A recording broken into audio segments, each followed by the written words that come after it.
কথা শোনার সময় আমার নেই। But that's shit. হ্যাঁ ভাই, ওই যে মুন্না।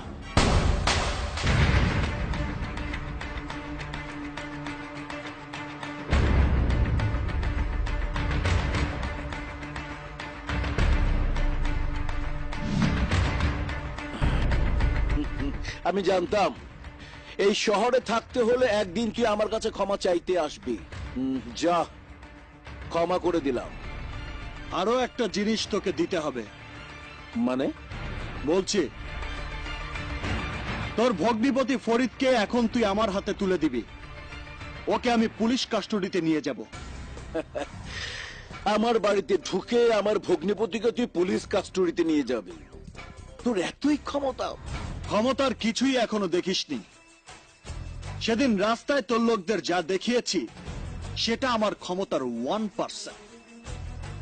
আর খুনি ফরিদকে আমার হাতে তুলে না দিলে দেখবি ক্ষমতার 100%। হাই ভোল্টেজ 440 মারবো এখানে, আর লাশ পড়বে 10 মাইল দূরে। বিনোদন দেওয়ার জন্য আমরা আছি, আর সাবস্ক্রাইব করার জন্য আপনারা আছেন।